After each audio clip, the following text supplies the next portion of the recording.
there was a YouTuber by the name of tactikaltemplar that kind of made Jesus seem pretty cool. Brothers, Moist Critical released this video called I Can't Believe This Timeline, where basically he takes zero accountability for his egregious accusation against Ted Cruz that Ted Cruz is either a pedophile or is defending pedophiles based on two completely spurious and ridiculous reasons, which is, number one, Ted Cruz didn't vote the way that Most Critical would have liked on the release of the Epstein files, and two, he made this verbal gaffe, which is obviously a gaffe, it's obviously a mistake. Everyone looking at this knew it was a mistake, except for Moist Critical that wanted to make a grander insinuation. Asmongold and myself both reacted to this, and we both absolutely lambasted Moist Critical. I did it deliberately, Moist Critical did it by accident, because he probably hadn't seen Charlie's video, and he went scorched earth on people who did exactly what Charlie did. Now, in this video, where Moist Critical takes no accountability, blames everyone else, calls people who defend Ted Cruz pedophiles. I mean, fucking shocking. But in the middle of this, Moist Critical goes on a rant about Israel and Netanyahu, which I thought was very, very interesting because it was out of nowhere, and this is not something that I knew about Charlie. I didn't know this was an opinion that he had. Now, I know he's very left-wing. I know he runs in a left-wing circle, so this actually does make sense. But let's listen to Moist Critical's perspective on the statements made by Benjamin Netanyahu. Now, I will tell you that a lot of this I actually agree with, because what Benjamin Netanyahu said was probably one of the most optically poor statements that I've heard in a long time. Like, I'm talking about this was so bad that I don't know if anything could have come out of his mouth that would have made this worse. Maybe if he came out and said, yeah, Jesus is in hell, drowning in excrement and, semen, maybe that would have been worse. But ultimately, what he says here about eliminating free speech, being very heavy with the censorship, saying, guys, I'm waiting for this deal with TikTok to go through so that we can finalize the censorship. And holy shit, this is one of the most optically poor statements and sentiments that I have ever seen. And somebody needs to sit down with Netanyahu and go, look, you're making us look really bad. Really fucking bad. You need to tone that shit way down. This is not 1980, 1990, brother.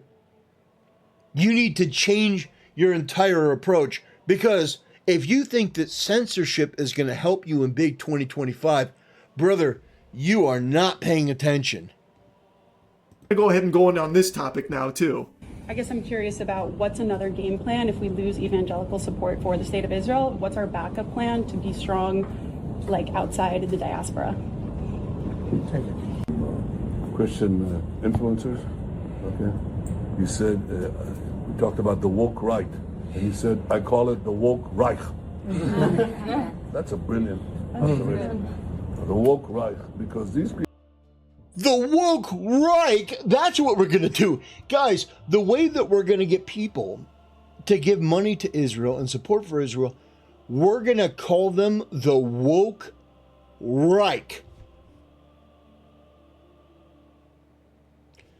I'm just going to let that sit with you for a minute. I could press play and just continue on, but I want to let that sit with you for a minute. He was asked, how are you going to begin winning people over that may be a little bit apprehensive towards Israel these days and not really giving you the full support? It's a perfectly legitimate question, and he had the opportunity to knock it out of the park, and what he does is one of the most incompetent, out of touch, and delusional statements. Guys, we're going to insult them and name call them into them supporting us. Brother, what? I'm coming at this, looking at this from an optics point of view. If you are coming out and you're saying, look, what we need to do in order to fix the situation is more censorship, we need to control all of these apps and make people do what we say. Brother, I'm telling you, You need better representatives.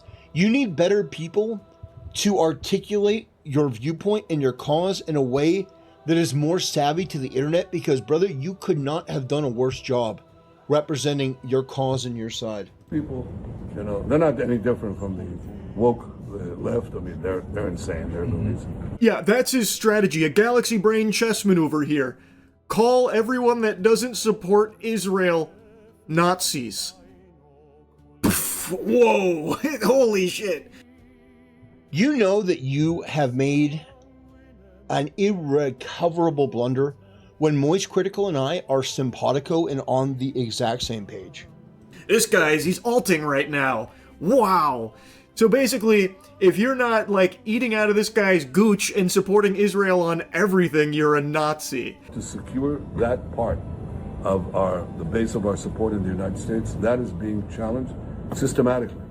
A lot of this is done with money. Money of NGOs, vast. Money of governments, vaster. Okay? We have to fight back. How do we fight back? Our influencers.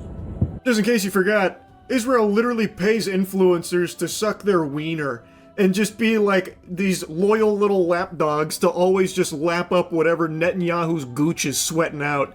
Like, it's unbelievable. And he's just being, like, super open about it. Like, he is just saying that in front of people's faces, and nobody seems to care. And secondly, we're going to have to use the tools of battle. And the most important ones are the social media.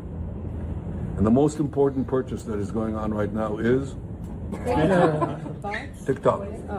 TikTok, number one. And I hope it goes through, because it can be consequential. And the other one, what's the other one that's most important? So let me explain what will happen. If you purchase TikTok and that goes through, what's going to happen is there's going to be another company that comes along, Blue Sky for people on X. There's going to be another product that comes along, and everyone who is using TikTok is going to migrate to this new website. I guarantee it. I guarantee it. And it could even have Chinese backing, the same as TikTok. They could use literally the same strategy, literally the same formula. It's just a new company. It's just a new logo. Basically just the same, but they've changed it. And people will use it because it's not owned and operated by you. Because they feel that you are being censorious. And you are. And you're admitting that you are. Like, I can't wait for this to go through. Well, why? Why would it matter if this went through or not? Oh, because we're going to control it. We're going to ban things that I don't like, and that's how we're going to win the information. Well, no, brother, that's not going to work. That's not. They will create a competitor, and they will all flood there. I promise you, that is what will happen. Now, you could influence people in our government to make legislation saying, well, we'll go after this one too. But I'm telling you, if you try that, every time that you do, you expend capital, not just financial capital, but political capital. And you are going to you are going to chase this rabbit until you are exhausted of funds and energy. I promise you. Now, I've already said that the solution is transparency. What I mean by that is having IDF agents wear body cams, have them wear body cams, release those body cams to the internet. Now, the reason why I say that, and be as absolutely transparent as possible at every level whenever there's an operation around Gaza. The reason being is because that would ultimately be more that would be more effective than buying every social media platform in the world. Because if you can spread information like, okay, you have IDF agents actually going out and delivering food to Gazans, like hand by hand, like we're maintaining order and keeping body cams. And if, for example, Hamas were to attack, You could have the IDF with the body cams showing like they're attacking. And you could protect the Gazan people. And, yeah, I mean, it wouldn't be overnight. But what I mean is, that would be a first step. That is something that you could do right now, body cams on IDF. And be completely transparent. Basically, have like a YouTube channel and an X channel that uploads the body cams of the IDF agents, and have a social media manager put them out there. And I know that you're saying, well, we already do that. No, you don't do it to the level that I'm talking about. If you were that transparent, where you're like, okay, anytime you're going out in this operation, you've got this body cam. I'm just saying that would go a long way to make people trust you, because one of the best things about body cams for police in the United States is the revelation that most of the time the people that the cops are dealing with are completely unreasonable, and the cops act in a professional manner. Before that, you just had to take somebody's word for it. If the IDF agents wear body cams, and after a shift, every body cam goes up, or there's something that, transmits back to the social media manager, and they can do it like within the hour. If you were to actually try doing that, I think that would go a long way. So I'm not here to just simply shit on you. I'm here to tell you that your approach is wrong. If you put the body cams up, and by the way, that's just one idea. That's just one idea. There are many others. But I think the body cams would be great. I think that would be one thing that you could do, and it would put to bed all doubt. Now, I know that some people, the Jews are still, of course they're going to be those people. But the vast majority of people on the internet would have ammunition, metaphorically ammunition, to combat some of the misinformation, and people would do it for you for free. If they see these far left lunatics like Hassan go, man, can you believe that Israel shot down a bunch of innocent kids, and there's like 100 different body cams of the incident from the IDF's perspective, and it shows something completely and totally different. Hassan will be spammed out of existence. He'll be spammed out of existence. Everyone will spam these clips and call Hassan a liar. I'm just giving you my opinion. All right? Do with it what you will. But this is probably one of the most optically poor moments that I've seen from Netanyahu. X. That's very good. And, so we have to talk to Elon. He's not an enemy. He's a friend. We should talk to him. Now, if we can get those two things, we get a lot, and I could go on other things, but that's not the point right now. Spoiler warning for those without thinking caps on. Censorship. He's talking about censorship. Damn to free speech. Benjamin Netanyahu's got other ideas. It's something he's talked about plenty in the past. He's not exactly shy with it. He's very loosey-goosey with the censorship topic, and he's talking about it again. He recognizes how everyone sharing videos and information about the atrocities and all the slaughter of the Palestinians at the hands of the IDF is making people turn on Israel. So now Genocidal Freak is going up to Elon Musk. Oh, Mr. Musk, can we do something about, all these pesky voices sharing all of this? It's censorship. Super weird, by the way. I do think that was interesting. Charlie called him a genocidal freak. Very interesting. I do think that's very, very interesting. That sounds like something that Hassan might say. So I think it reveals about Charlie that he is far more left-wing than maybe people thought. People maybe thought he was a little more based than he is. I do find that fascinating. I really do. How a foreign nation seems to have so much pull over things happening in our homeland.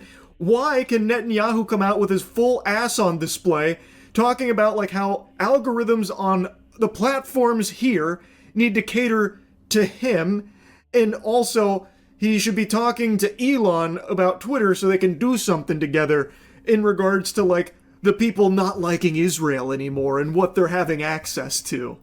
Why is that? Like, that shouldn't be allowed, right? Like, what the fuck? This guy gets to come in and, like, completely wash our fucking freedom of speech in order to fit his censorship agenda?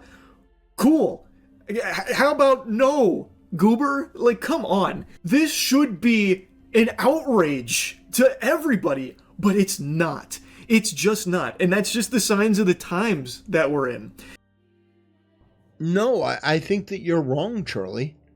I think it is an outrage. Listen, brother. The reason I think that you're 100% wrong, Charlie. The reason that he's talking like that is because it is changing. If things were staying the same, if that sort of rhetoric worked, he wouldn't even need to say it. He'd just be doing it. Like, if that sort of stuff worked, he'd just be doing it. He wouldn't have to say it. No, I think that you're wrong. I think that people do look at that, and I think that it is absolutely terrible for them. It is terrible for Israel. Now, my perspective, the way that you fix it is with transparency, openness. The body cams are just one idea. Where you have audio and visual, audio and visual. I think that would go a long way. I really do. And the way that you would upload it, it would have to be something where people felt like, okay, they're uploading a lot. There's a lot of different angles. Like, we get a perspective on this that is far more clear than what Hamas is offering, because Hamas offers basically nothing. It's emotional manipulation that Hamas uses. And to be honest, it is effective. It is effective to a degree, but I don't think it will be more effective than actual body cam footage. I think that if you have body cam footage of the IDF doing exactly what you're saying they do, which is, hey, we bring the food out here, we give food. Like, if you did, I'm just telling you, Netanyahu, I don't need $7,000 a post. I don't need $7,000 a post. I will give you this for free. For free? Yeah, I will give this to you for free. If you did escort missions with the IDF, where they wore body cam footage, and they would go in and they would hand out food to the Palestinians, and they would make sure, and basically like a live stream, where the IDF would be, the IDF guys get people who can speak English, because I think that would go a long way, getting people who are very articulate in English, and basically go, okay guys, so here's what we got. We got this big box of MREs. We're going to be handing this out to the Palestinians. I know that there's a lot of misconception about, we're starving them, but no, we're putting out, 3,000 calories per day per person. This is going to last them a while. So, and then show you handing them out, like hundreds of, 50, 100 agents handing out the food to people, and they can actually see the people get the food. So if a media outlet or Hassan or anyone else said, hey, they're starving them, there would be a ton of body cams. And this, one main one where this guy's articulating, like, here's what's happening. If you did that, I do think that would go a long, long, long way into rehabilitating your image. I don't know why somebody hasn't recommended this sooner. I don't know if there's some sort of limitation there in terms of technology, but that would 100% be my advice. Now, Charlie is done talking about Israel. He's going back into Ted Cruz and making excuses why he did nothing wrong. So we're not going to watch the rest of that. But I did want to show that to you because I did think that was very, very interesting. Something out of nowhere, just this, couple minute segment where he's like, guys, I just got to get this off my chest about Israel. And the thing is, he's not wrong about a lot of it. He's not wrong about a lot of it. Like, optically, that is very bad. But it was very interesting that he called him a genocidal freak. That is not characteristic of Moist Critical to make a statement like that that's that definitive, that's that far. Maybe Charlie is going through a more left-wing phase. I don't know. Anyway, brothers, I want to thank you for watching. I want to thank you for supporting the channel, and I'll see you next time.